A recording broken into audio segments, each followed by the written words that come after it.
2009년 노무현 전 대통령은 검찰 소환을 앞두고 치명적인 보도를 맞닥뜨렸습니다.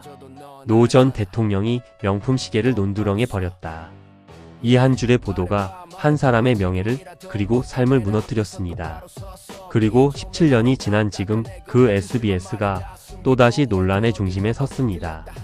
2009년 4월 KBS는 박연차 회장이 노 전 대통령 부부에게 2억 원 상당의 명품 시계를 선물했다고 단독 보도했습니다.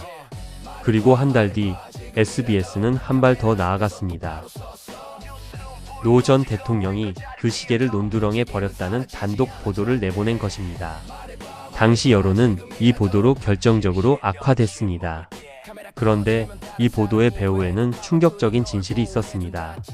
2017년 문재인 정부 출범 이후 국정원 적폐청산 TF의 조사 결과가 공개되면서 실체가 드러났습니다. 원세훈 국정원장의 측근 간부가 검찰 수사 책임자를 직접 찾아가 이렇게 말했습니다. 언론에 흘려서 적당히 망신 주는 선에서 활용하라. 더 나아가 국정원은 SBS 하금열 사장을 직접 만나 노 전 대통령 수사를 적극 보도해달라고 요청하기까지 했습니다. 국정원, 검찰, SBS로 이어지는 삼각 공조였습니다. 그 이유가 더 놀랍습니다. 논두렁 시계 보도 2년 뒤인 2011년 하금열 사장은 이명박 대통령의 비서실장으로 전격 임명됩니다. 당시 보도국장이었던 최금락은 같은 해 청와대 홍보수석으로 영전했습니다.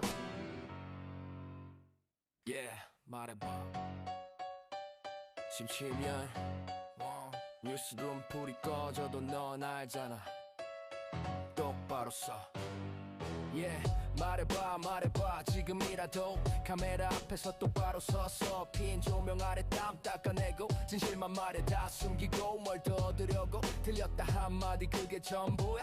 그게 그렇게 어렵냐고 넌 묻냐. 이 보도를 발판으로 일부 언론과 정치권에서는 조폭으로부터 20억을 수수했다는 허위 보도가 확산됐습니다. 이후 대법원 판결로 허위임이 확인됐지만 이번에도 SBS의 정정 보도와 사과는 없었습니다. 황명선 최고위원은 피해자가 사과를 요구하는 건 당연한 권리다. 자신들의 잘못은 외면한 채 언론 탄압으로 덮어씌우는 것 자체가 또 다른 폭력이라고 비판했습니다. 조국혁신당 조국 대표는 오보를 사과하라는 게 언론 탄압인가? 윤석열 정권이 실제로 언론 길들이기를 할 때는 왜 가만히 있었나라며 이중 잣대를 강하게 질타했습니다. 여기서 더 나아가 언론개혁 입법 논의까지 불이 붙었습니다. 조국 대표는 오보가 확인될 경우 같은 지면, 같은 방송 시간대에 같은 분량으로 정정 보도를 의무화하는 법제화를 제안했습니다. 민주당 김기표 대변인은 헌법이 언론의 자유를 보호하는 것은 민주주의를 수호하라는 뜻이지 허위사실을 유포할 면책 특권을 준 것이 아니다 라고 선을 그었습니다. 성역 없는 취재와 보도도 중요하지만 언론 스스로 성역이 될 수는 없다. 권리만 주장하고 책임은 나 몰라라 하면 책임은 강제될 것이다. 차제의 명백한 오보가 드러나면 같은 지면에 같은 양으로 같은 방송 시간대에 같은 양으로 정정 보도하도록 법제화하는 등의 언론 개혁도 필요하다고 목소리를 높였다.